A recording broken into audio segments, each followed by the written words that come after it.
Hi, I'm Mary, and I'm 30 years old. Recently, I became a mother for the first time. It's an exciting but also challenging time, and I'm learning how to balance everything that comes with taking care of a newborn. Those first few days at home with my baby boy were full of happiness, but they were also exhausting. I knew having a baby would change things, but I didn't realize how tough it would be to physically recover from childbirth, while also managing the house and taking care of my son. Everything at home was a bit chaotic. Laundry was piling up, and the dishes were often left in the sink for longer than I wanted. It was hard to find a moment for myself, and I was constantly running around, trying to meet my baby's needs. One afternoon, while I was attempting to calm my crying son, the doorbell rang unexpectedly. I wasn't expecting anyone, so I was surprised to find my mother-in-law, Janet, standing at the door. She walked into our living room, and I could see her eyes moving over the mess, the toys scattered around, the clutter, and the unwashed dishes in the kitchen. It wasn't exactly the way I wanted her to see our home, but I hadn't had a chance to tidy up. Janet looked at me, and I could sense a mix of worry and judgment in her eyes. "I thought I'd come by to check on you," Janet said as she carefully stepped over a baby toy on the floor. "Jerry mentioned you might need some help." "Thanks, Janet," I replied, trying my best to sound calm even though I was feeling overwhelmed. "Things are a bit crazy right now, but we're managing." Janet didn't seem convinced. She walked into the kitchen, and the sound of unwashed dishes clinking against each other made me feel even more self-conscious. "Looks like you could use more than just a little help," she said sharply. "This place is a mess. Is this how you plan to raise my grandson?" Her words stung, and I felt a rush of emotions, frustration, sadness, and stress all at once. I had been trying my hardest to keep up with everything, but in that moment, it felt like nothing I did was good enough. "I'm doing the best I can," I replied, holding my son a bit closer to me, as if trying to shield myself from her judgment. Janet sighed, clearly not impressed. "Mary, being a mother is about prioritizing. And right now, it looks like you aren't prioritizing anything properly." Before I could say anything else, Jerry, my husband, walked into the room. He quickly sensed the tension and tried to smooth things over. "Mom, Mary is doing an amazing job," he said, coming to my defense. "It's been really tough, especially with the baby not sleeping well." Instead of calming down, Janet turned to Jerry with a serious look.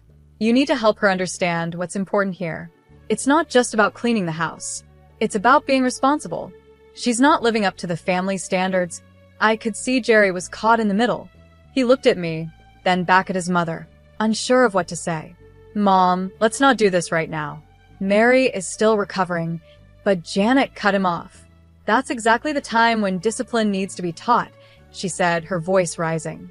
"If she learns to manage things now, she'll be better off in the future. You can't be too easy on her, Jerry." I was stunned when Jerry hesitated and then finally said, "Maybe you're right, Mom. Maybe Sophie does need to learn the hard way." Hearing those words from my husband felt like a punch to the gut. I couldn't believe he would side with his mother, especially when he had seen how hard I was trying. Janet gave a firm nod, as if she had won the argument. She pushed Jerry toward me, saying, "Show her that this kind of behavior can't be tolerated." In that moment, I felt completely overwhelmed. It wasn't just the physical exhaustion or the mess around the house, it was the feeling of being judged and misunderstood by the people who were supposed to support me. Motherhood was already hard, and I was doing my best, but it felt like nothing was enough for Janet. That day made me realize how important it is to have a support system that understands what new mothers go through.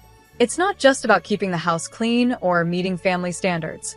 It's about doing your best, even when things feel overwhelming, and having people who lift you up instead of tearing you down.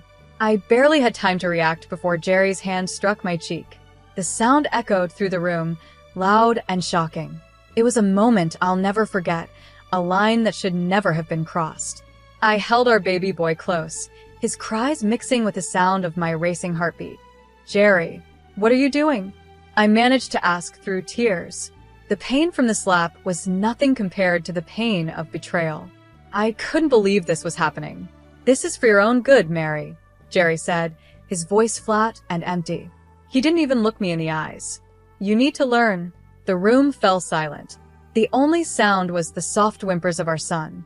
Jerry glanced at me, his face showing a mix of frustration and embarrassment, but it didn't feel like an apology.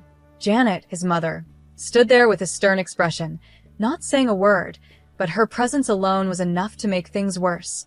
She didn't move, didn't flinch. She just stood there, watching as if she had expected this to happen.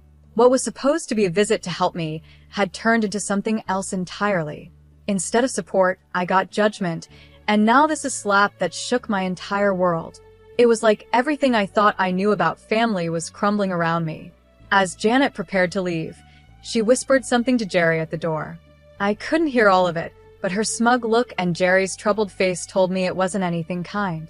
I could feel the coldness in the air, and it made my heart sink even more. That night, after the chaos of the day, I rocked my son to sleep, trying to soothe him as much as myself. But the fear and dread wouldn't leave me. What was supposed to be a loving family now felt like something else entirely. It felt like I was being judged, like I was on trial, and I was failing in their eyes.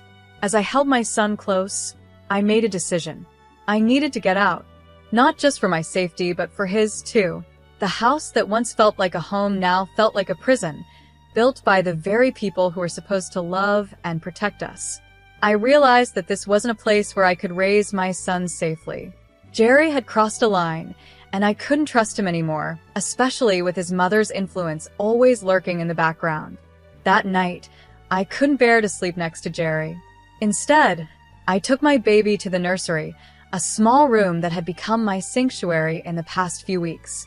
As I sat in the rocking chair, holding my son, the events of the day played over and over in my mind. Each time I thought about it, the pain and betrayal grew stronger. I knew that I couldn't stay. The next morning, while Jerry was at work and Janet was thankfully gone, I made a call. Maria, a close friend who had offered her help before, answered quickly. Jess, it's me. I need that help you offered, I said, my voice shaking with a mix of fear and determination. Say no more, Mary. I'll come by today with my truck. We can move your things to my place until you figure out where you want to go, Maria responded, her voice calm and reassuring. We came up with a simple but risky plan.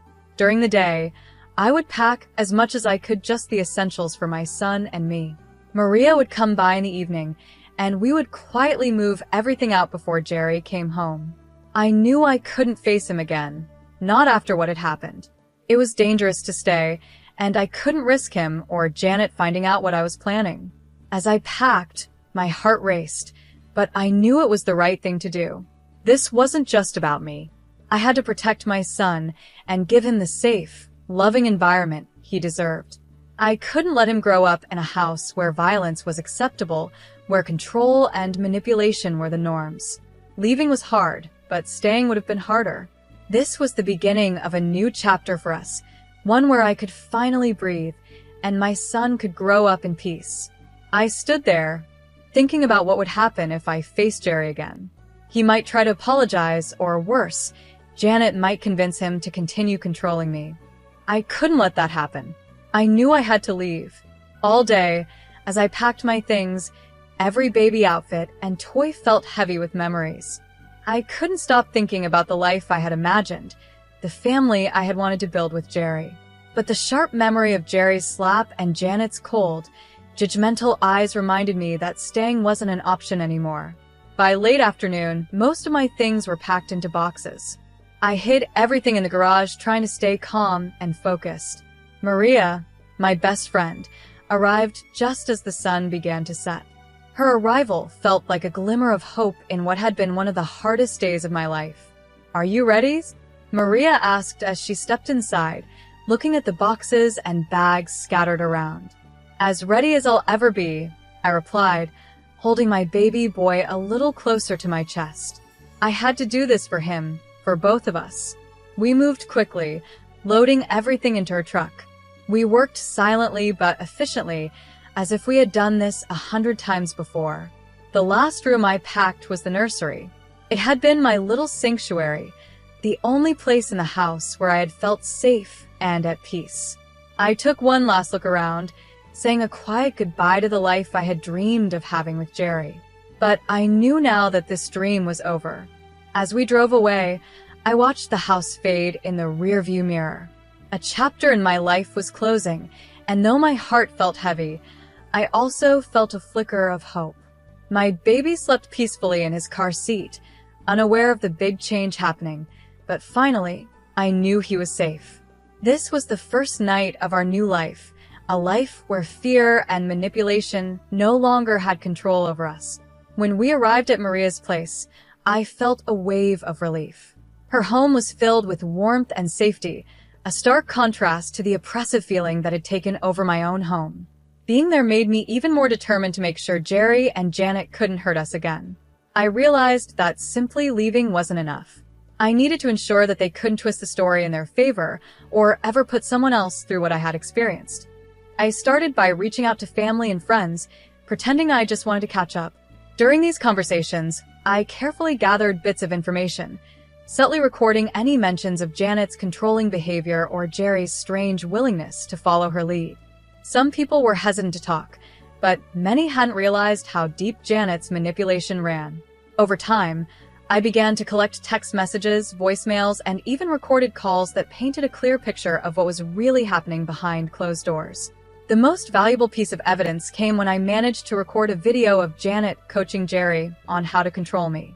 Her words made it clear that this wasn't about concern or love, it was about power and control.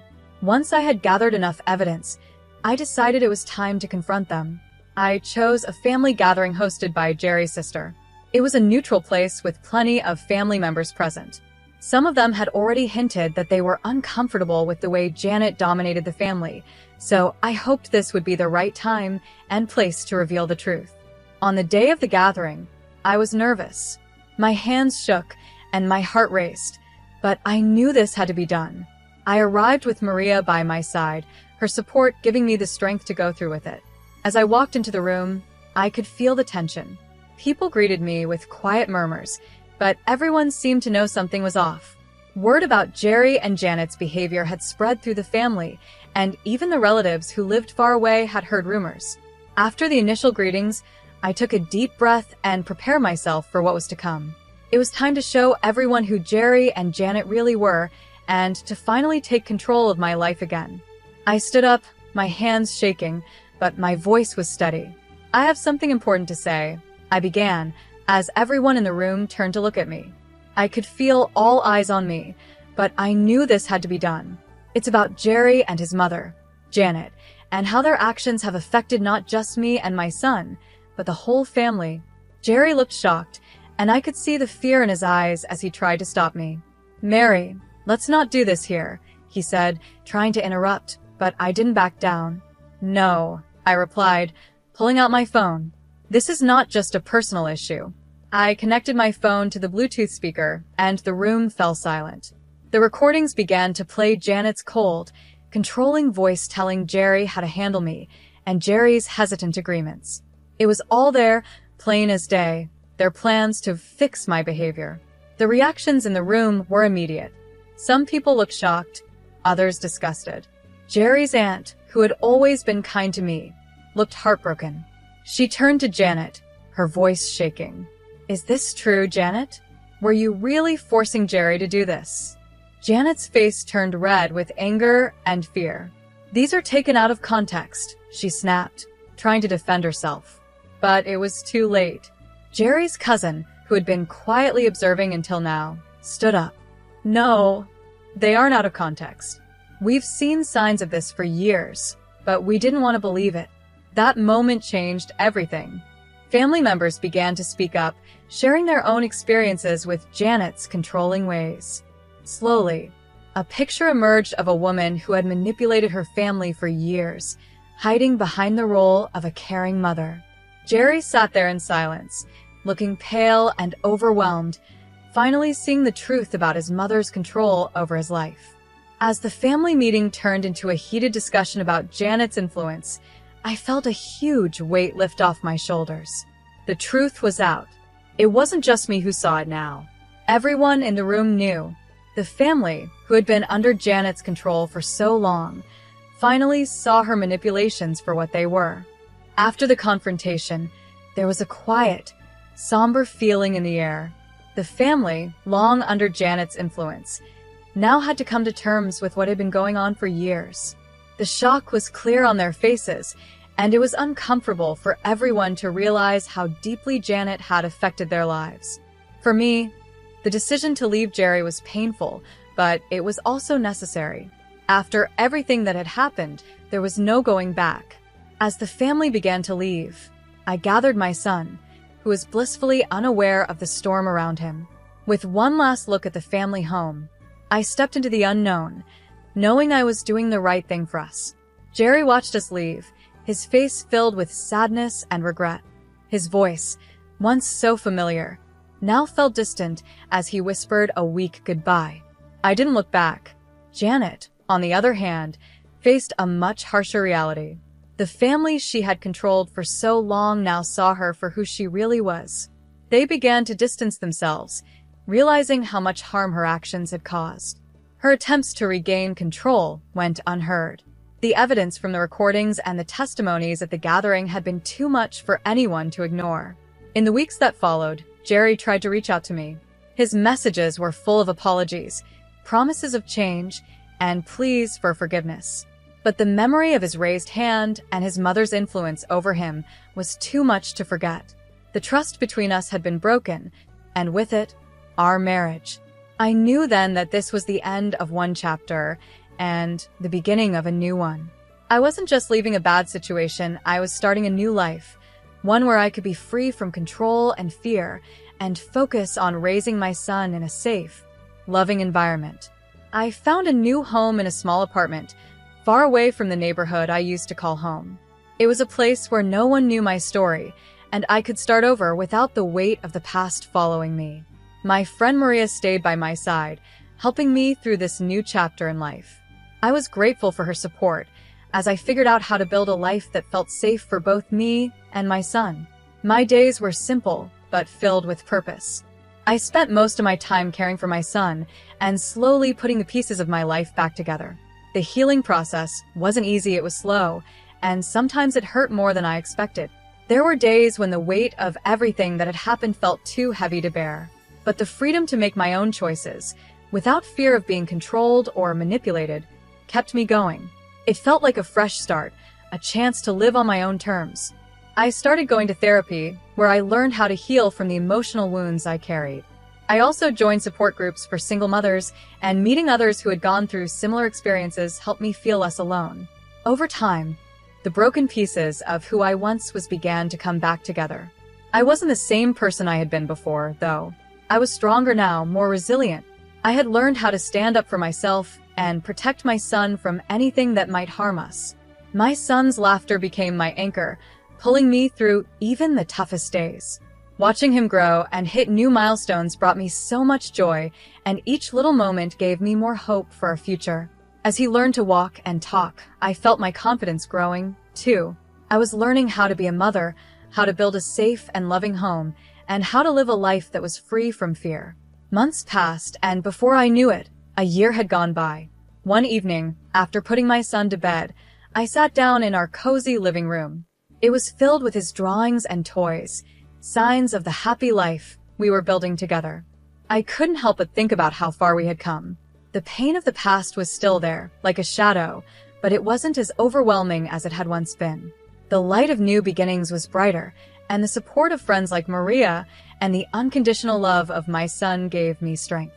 That night, as I sipped a cup of tea, I realized I was finally ready to share my story. I started a blog, a space where I could write about what I had been through. It wasn't just for me. It was also for others who might be going through similar struggles. I wanted to connect with people who were facing manipulation or abuse and let them know they weren't alone. Every blog post I wrote was a step away from the victim I used to be and a step closer to becoming someone who could help others. As I reflected on my journey, I realized I had grown into an advocate. I had found my voice, and I was using it to speak out against the kind of control and manipulation I had once lived under. My story was one of resilience, of finding strength in the face of hardship. Now, as I conclude my story, I want to leave you with a question to think about.